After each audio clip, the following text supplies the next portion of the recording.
जय श्री कृष्णा। राधे राधे। नए साल का आरंभ होते ही त्योहारों का आगमन भी शुरू हो जाता है। आज हम बात करने जा रहे हैं नए साल पर आने वाले बहुत ही खास और महत्वपूर्ण त्योहार मकर संक्रांति की।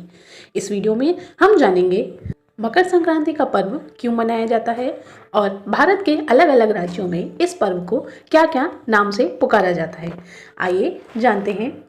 पौष मास में जब सूर्य धनु राशि को छोड़कर मकर राशि में प्रवेश करता है तभी हिंदू मकर संक्रांति का पर्व मनाया जाता है।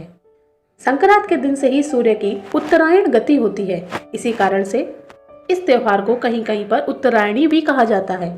माना जाता है कि इस दिन भगवान सूर्य अपने पुत्र शनि देव से मिलने जाते हैं उनके घर पर।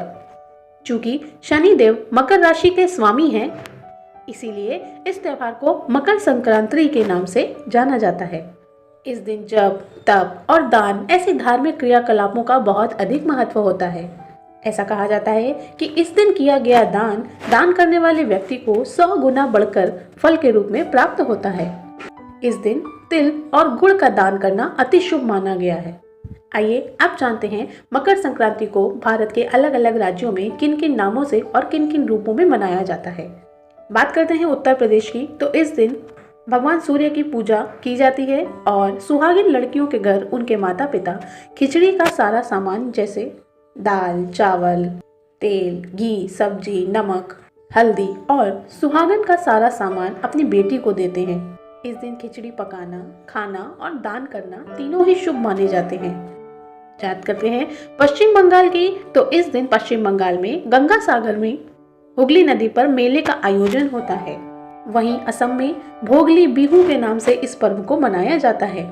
जबकि महाराष्ट्र में मकर संक्रांति बहुत ही महत्वपूर्ण त्योहार के रूप में मनाया जाता है। इस दिन सुहागन औरतें एक दूसरे को नमक, कपास आदि दूसरी चीजें दान करती हैं। वैसे तो शास्त्रों में काले रंग को अशुभ माना गया है, लेकिन इस दिन महाराष्ट्रवासी खास तौर पर काले रंग के ही कपड़े पहनते हैं क्योंकि काले रंग से गर्मी प्राप्त होती है।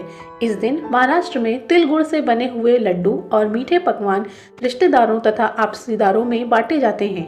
महाराष्ट्र में खास तौर पर लड्डू देते समय एक वाक्य कहा जाता है, तिल गुड़ घया आणि गोड़ गोड़ बोला, यानी तिल गुड़ लो और मीठा मीठा बोलो। आंध्र प्रदेश में संक्रांति का पर्व 3 दिनों तक मनाया जाता है। वहीं गुजरात और राजस्थान में मकर संक्रांति को उत्तरायण नाम के पर्व से मनाया जाता है और यहाँ पर पतंग उत्सव का भी आयोजन किया जाता है।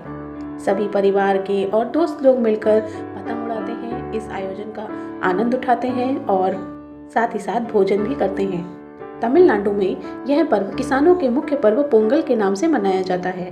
भगवान को सारे नए अनाज प्रसाद के रूप में चढ़ाए जाते हैं। सभी लोग नए कपड़े पहनते हैं और इस दिन खास तौर पर घी में दाल चावल की खिचड़ी पकाई जाती है और भगवान को भोग लगाई जाती है। पंजाब वासियों के लिए यह पर्व और भी खास होता है, परंतु यह पर्व संक्रांति के ठीक एक दिन पहले अर्थात 13 जनवरी को लोहड़ी के रूप में मनाया जाता है।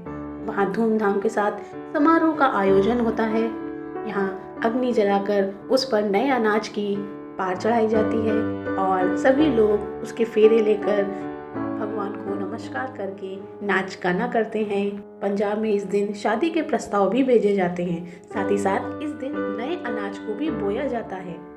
आशा है आपको ये जानकारी अच्छी लगी होगी। मकर संक्रांति 2021 से जुड़ी हुई अन्य जानकारियों के लिए हमारे चैनल पर जाएं। जय श्री कृष्णा। राधे राधे।